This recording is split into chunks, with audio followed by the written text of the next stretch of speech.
When my husband and I met, we met at chiropractic school and we actually lived in the same apartment building. We met during orientation. I was unloading stuff from the back of my car. He was walking out to his car and he was like, "Hey, I think I saw you at orientation." I was like, "Oh, hey, like, yeah."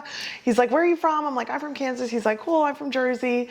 And I remember thinking he was so attractive, but he was dressed absolutely horribly. Like, he had on these big chunky boots. He had on like green jeans and a flannel. And I was like, this is not the vibe.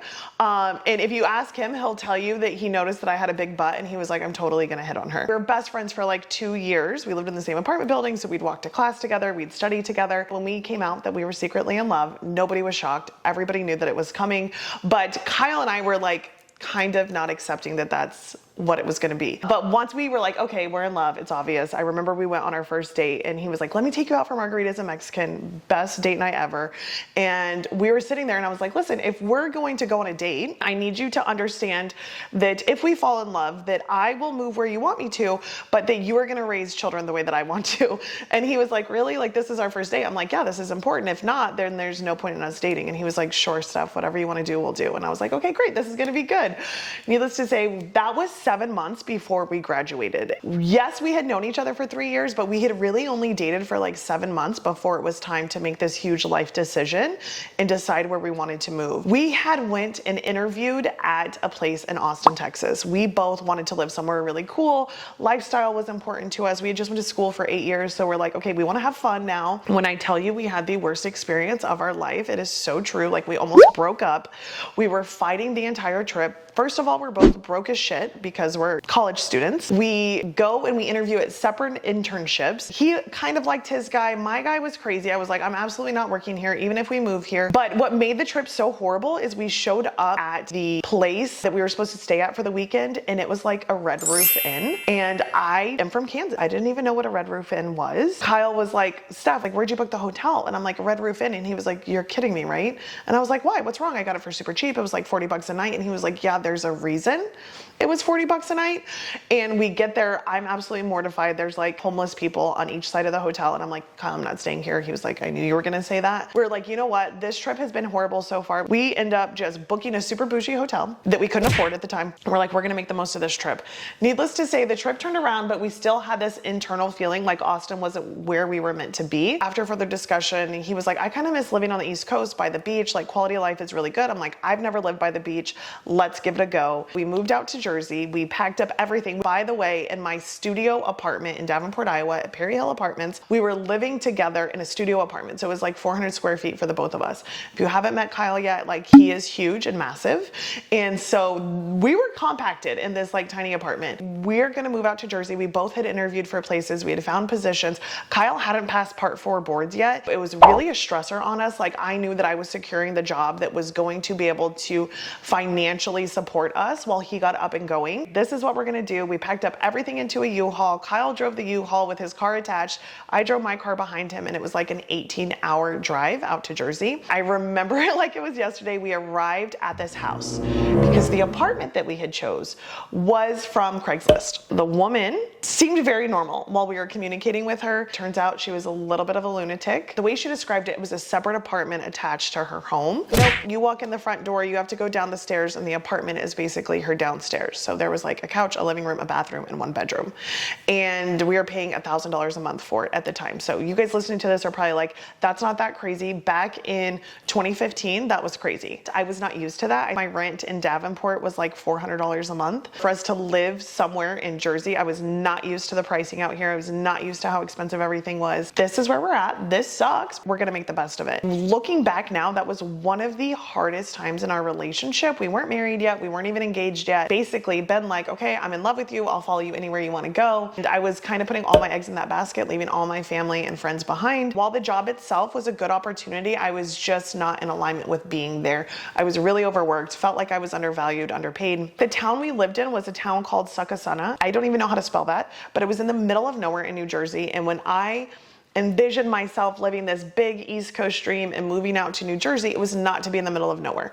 I wanted to be next to the city. I wanted to be next to shopping and the beaches and all of these fun things. Like, I really viewed my life up leveling, and it didn't feel like that's what I got. So I was super disappointed and discouraged. I remember one night, Kyle and I are sitting on the couch. He comes home from his job and I'm crying. He also was working at 1-800-GOT-JUNK to help us pay the bills because he hadn't passed Part 4 boards. He was working at 1-800-GOT-JUNK, cleaning out the most disgusting places you guys can even imagine. If you were to watch that show Hoarders, that's what he had to spend time cleaning out. He would come home in a bad mood, covered in God knows what. So obviously I understood why he was upset, but I just remember being like, this ain't it, bro. Like, I'm good. Like, I'm going back to Kansas. I don't give a shit if you come with me or not. And he was like, this really sucks. Like, this is not what I envisioned this being like when we moved out to Jersey. We just had to have a conversation and kind of like a rock bottom, come to Jesus meeting. If our reality is going to change, it literally has to be up to us. There is nobody coming to save us. There is nobody that's going to make this better except ourselves. We had a game plan. We literally sat down, opened up a notebook, and we were like, what is going to happen over the next 12 months? Here's all the list of things that we want to accomplish. Here's where we want to be in 5 years, but that seems really unattainable right now. So like, first things first, let's get our own damn apartment and get out of this crazy lady's basement. Like, let's save up all our money so we can afford the deposit and get an apartment where we just have our own space and we feel better about ourselves. Because there's one thing I've learned in this last 8 years of entrepreneurship. If I don't feel good about myself, I can't call in what it is I actually desire. We had to switch up our living arrangements right away. That was like one of our first goals that we worked toward. We moved into an apartment in Morristown, which was a way better quality of life because there's restaurants, nightlife there. There's things that we could do once we got off work, meet friends for happy hour. Not that we had friends, but we had the potential to make friends now.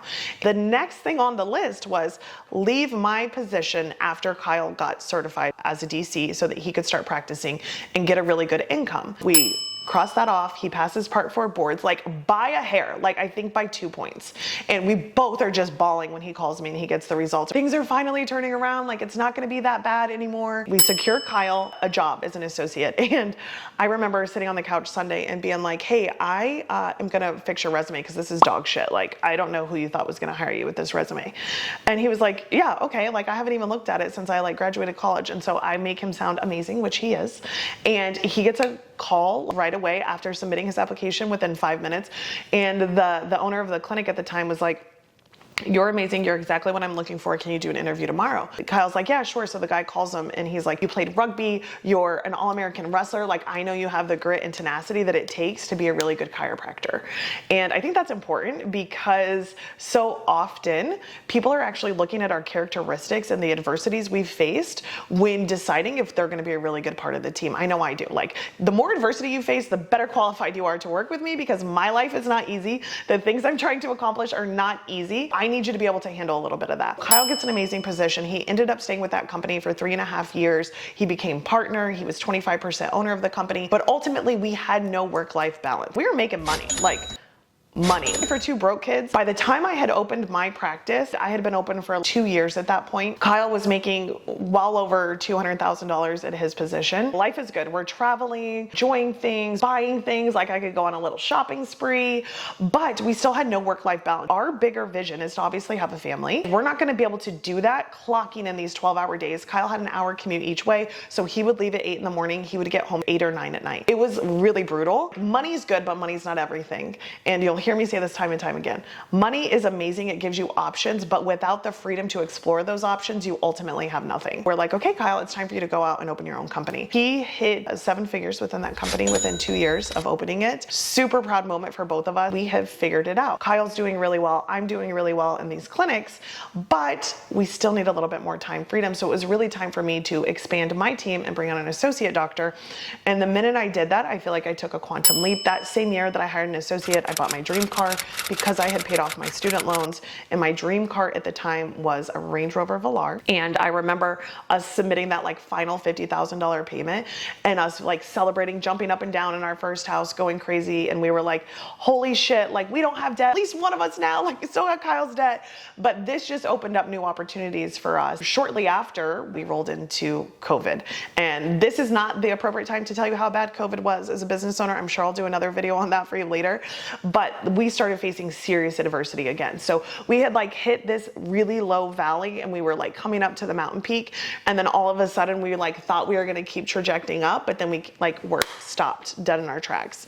And we had a few choices at that time. And it was like either double the F down and make these businesses really, really successful, or like throw in the towel. And throwing in the towel wasn't an option for us. We'd already gotten a little taste of success and we were like, it is time to freaking go. We ended up doubling our businesses in that year. We had 7-figure businesses with each of our clinics. We really knew we were close to having a child. I want to start another income stream so that I can work from home. As a mom, I want to be able to nurse on demand. I want to be around for my child as much as possible. And that's when we really decided that it was time for me to start coaching. I was already having people reach out to me like, hey, you guys seem to be like, you're generating a good amount of success inside of your practices. How can we get you to help us, essentially? And so there was so much free coaching and DMs, helping friends, helping people who were just graduating get clarity on their vision. I think I have something here. Let me explore this a little bit further. So I started as an independent contractor working for another company. And it was then that I was like, oh my God, I really love coaching. I think I found my second life calling. Testing it out for a couple of years, working for another company. Ultimately, we decided to part ways because it was time for me to do my own thing.